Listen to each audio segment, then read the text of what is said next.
Muslim, Islam, Hudyo, yan ang ating binabanggit sa isa.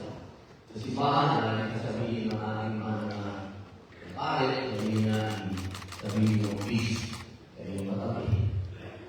Ganun din po sa mga Hudyo, sa mga Muslim, sa mga yan po mga katagalan yan, malalim yan, pag sinabi ka kapayapaan. Kaya paano, ganun mo kapayapaan ating mga kababayan. Pero bago po lahat na nakasalamat po ako sa inyo sa paligid. At ako po kami nagiging magkakilala ni Dr. Rizia. Doon po kami pumunang dito sa aking pagpatira sa Santilin pa. Takang-takang po yan, hindi address ang bibili ni Cristo. Kaya doon pala po, alam ko na ang gaano importante ang trabaho ng ako.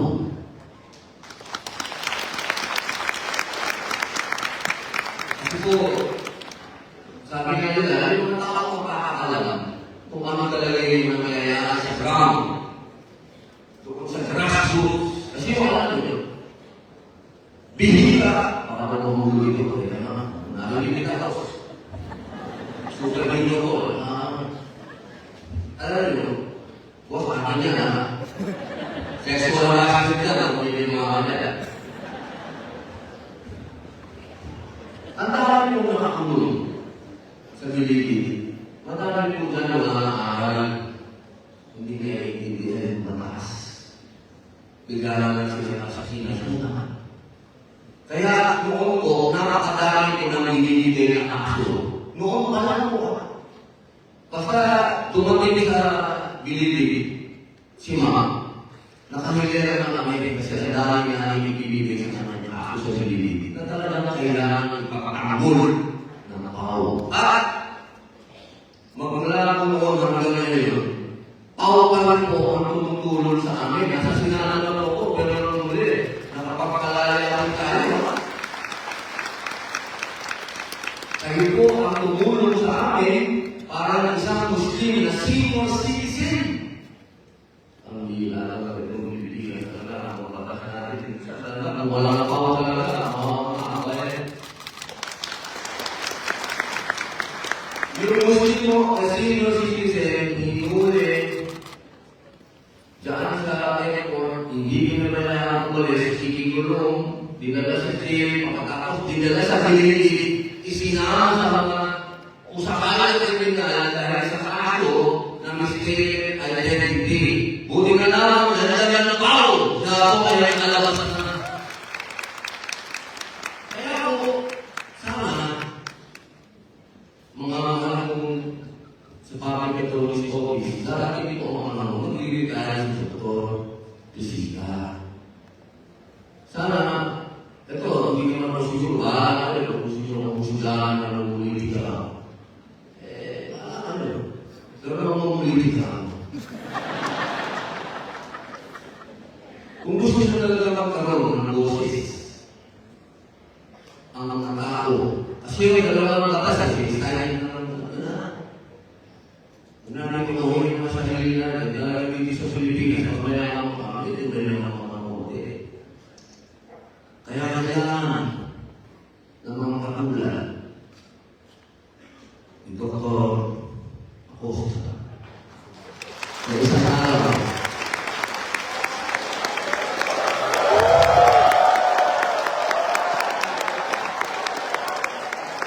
ang aking next year,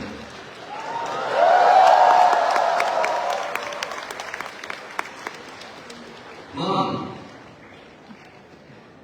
ikaw ang simbolo ng empowerment ng babae. Kailangan nila na ikaw,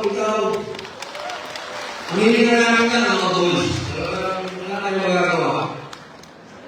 Ganun talaga, iniwan na kayo.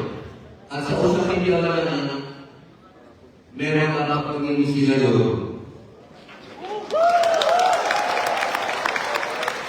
Dahil papalalaman ang kakapanan ng mga bayan ito ng wala yung mahihirap ang kanyang api. Mga mausa.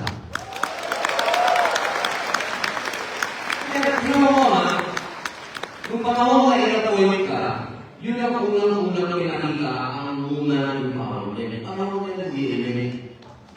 Kilala naman natin si GMA. Di ba? Kung data ang pag-uusapan, pag data ang pinag-usapan, pinakamataas ang ekonomiya ng Pilipinas nung panahon ni GMA. Kaya ibigay natin kay GMA yun. Okay? So, pinakita ni GMA, small but terrible, ang women empowerment. So, ikaw yung kanyang nilagay dyan, at maraming gustong alisin ka dyan, pero sila ang naalis, hindi ikaw. Sila ang napalitan, ikaw hindi. So, kung merong kapangyarihan sa likod niyan, hindi kapangyarihan ng tao yan, kapangyarihan ng Diyos yan. Kaya ka nandyan. Pero hindi ibig sabihin, diyan ka na lang.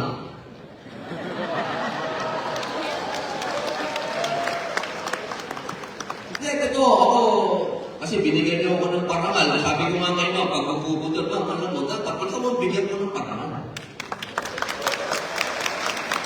Kasi, mga boss, naiintindihan mo yung makulong. Ilan ang tumayo dito at tumanggap ng parangal sa inyo na nakulong? Magkano ang kulungan? Nakulungan ako sa totoong kulungan. Bilibid. Hindi ito jail o hindi mo na karami. Kulungan to, boss. Narinig ko ang mga hinanakit sa mga loob. Pang-aabuso sa mga mahihirap ng tao. Paano ka naging pagkalaban?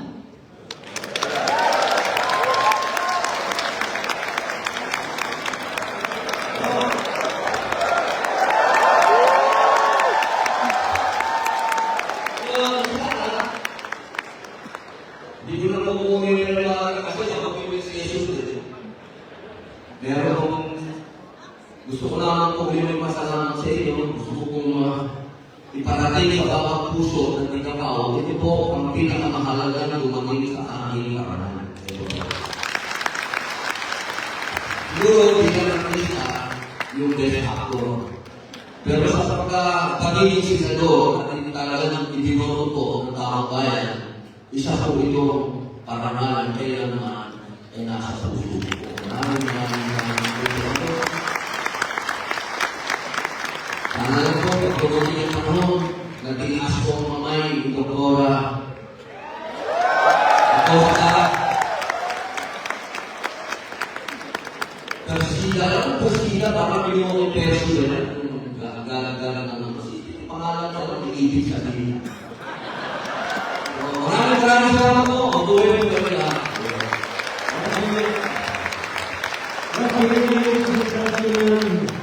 Our awarding for outstanding senator, Honorable Robin Hood, Ferdinand C. Padilla, Senator, Republic of the Philippines.